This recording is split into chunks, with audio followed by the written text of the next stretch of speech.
Hey, it's me again. I know I shouldn't be sending you a voice note, but here we are.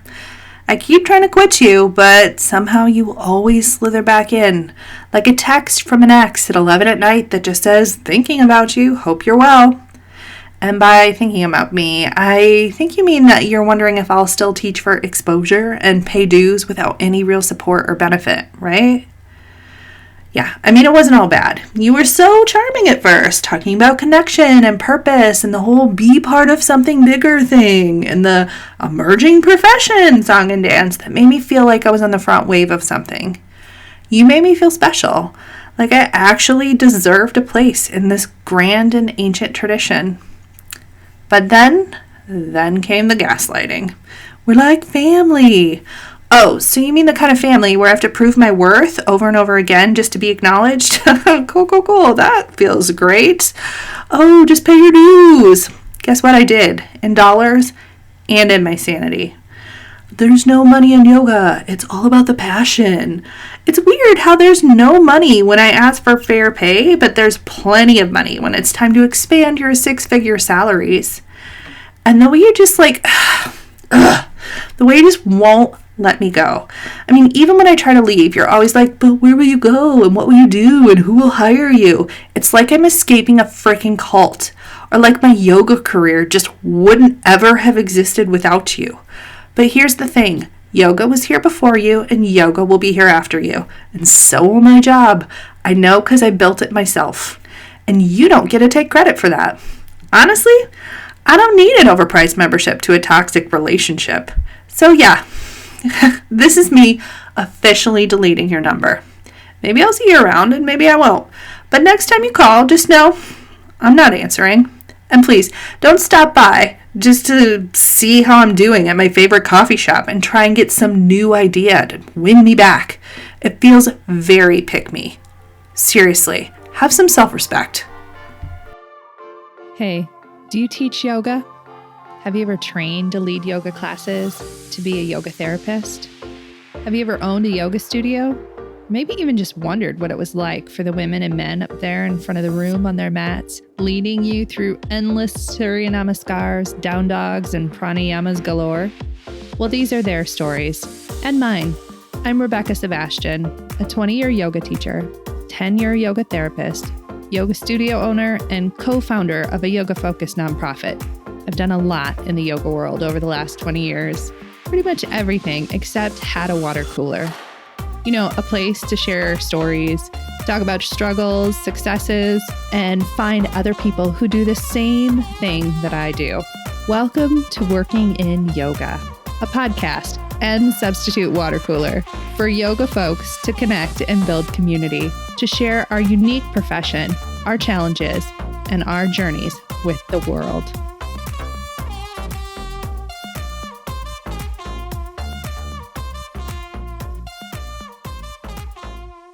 Hey friends, welcome to Working in Yoga. This week comes to you from my brain and heart as I wrap up the series on yoga organizations. I've thought so many times in the last several weeks while recording these episodes that this is like trying to break up with a toxic boyfriend, but that asshole keeps showing up at my favorite coffee shop with some new music suggestion that he knows I'm going to love, and one thing leads to another. So why can't we quit them? Why don't we all collectively decide that they aren't good for us? They aren't helping our industry as a whole, and we've already built our lives and our jobs without them. Why do we keep even paying attention?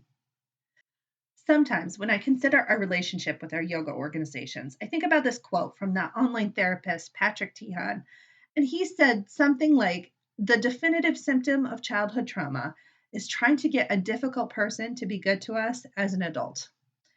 And I have mentioned many times on this podcast that we have more than our fair share of traumatic experiences in the yoga space. Is our obsession with yoga organizations that don't care about our jobs, health, and well-being due to the fact that we're all just trying to get some variation of our difficult parent to care about us? Maybe. Seriously, though, let's get into the thick of it. There are two things that keep coming up as I have these discussions with yoga professionals about why we want organizations, for the most part, and why we're so disappointed in the versions of them that we have now. We need to talk about gravitas and money because we want both. We have neither. Now, look, I think before we get into those two subjects, there's one thing that I need to say in order to frame this appropriately. I am not looking for a savior. I'm not looking for someone who's going to swoop in and find my sweet little self a job and automatically make my life somehow more magical. I make my life magical. And we, as yoga professionals, we're the ones that make our work magic.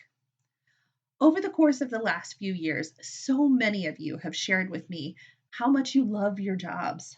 And I get the pleasure of meeting y'all out in the wild as I travel and speak and teach at conferences, and you share generously with me all of your love for your classes and your clients and the yoga world in general. And I know from the bottom of my heart that we as a profession, we don't need saving. What we need is support. We need an organizational pit crew, if you will, who changes our tires and squirts water into our mouths during a pit stop so that we can get back out there in the race and do the work that we do. And saving versus support, those are two very different things. So I just want to say that. Now, let's get back to our regularly scheduled program. Gravitas comes first. I don't think I've ever met a yoga teacher who didn't think what they do, the connections they make, the practice and discipline that they share is not in some fundamental way important. We see firsthand the impact that yoga has had on lives, the lives of ourselves and others. Yet very few folks really take our work seriously. And real talk, that includes us. There was someone in that Facebook group that I run, The Future of Yoga Therapy, who once said that they were a yoga therapist, but they wouldn't pay premium rates for the services of another yoga therapist. They just didn't think it was worth it. And honestly, I know they're not alone. That's an industry issue that we need to address. And conversely, when I think about there's some of us who don't take our work seriously, there are others of us who do amazing work out there that I really want to share.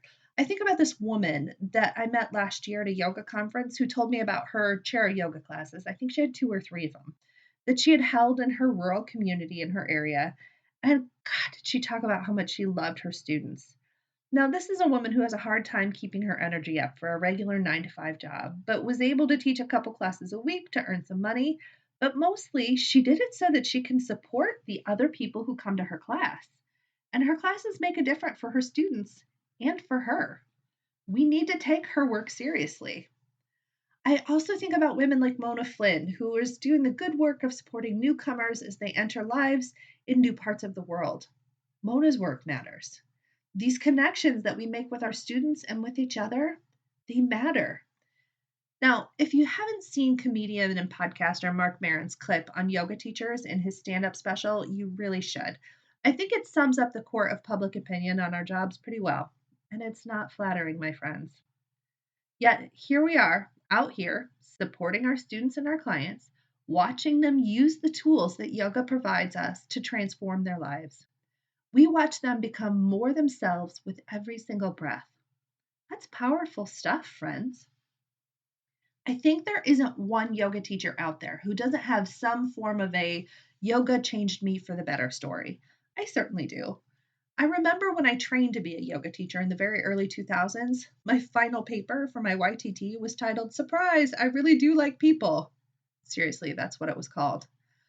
Up until that point in my life, I had come to the conclusion that I wasn't likable as a person for the most part, and that people in general were always going to be a drain on me and my energy.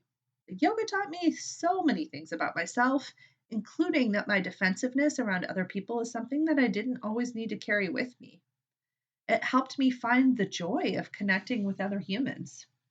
It helped me so much that the tagline for my studio for a very long time was Yoga Helps.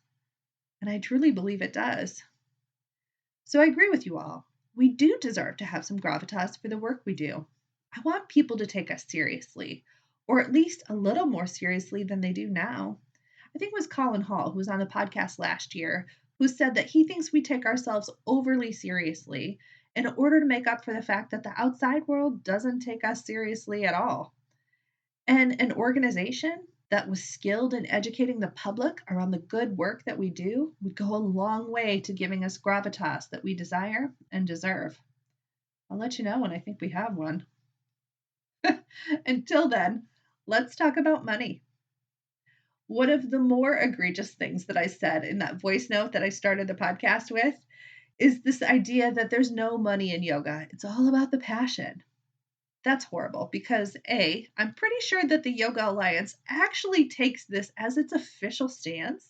And B, I paid in real money to train to do this job on more than one occasion. So if that assertion is true, that it's all about the passion and not about the money, we should just be charging in like Rice Krispie treats or lined empty journals. But instead, we don't do that, do we? We charge in real dollars. And every organization that alleges to represent us also charges us dues in very real dollars. So you know what? Fuck that entirely. An organization's job is to support its members and move the profession forward. We won't have a profession if we cannot figure out the game of how this job supports people's livelihoods. We deserve to be able to not only pay our bills, feed our families, and provide shelter, the basics, we also deserve to go on vacation. We deserve to not constantly need to rely on those deep yoga techniques in order to manage our nervous systems every minute of every day because we're always worried about being poor. Now, there is a ton, and truly a ton of data and research on how poverty wrecks your nervous system, making it hard to make decisions, take action, and be someone who can be reliable, steady, and calm. For a long time, researchers thought that folks who were poor were the problem themselves, and that they continued to make bad decisions because they were unintelligent or couldn't see past the immediate rewards and instant gratification that was in front of them. We know now that this attitude was wrong and staggeringly racist, and that being poor makes your nervous system so wrecked that it's really difficult to get your brain to make steady, reliable choices. So maybe yoga doesn't have a mindset problem. Maybe yoga doesn't have a reliability problem. Maybe, just maybe, yoga has a poverty problem.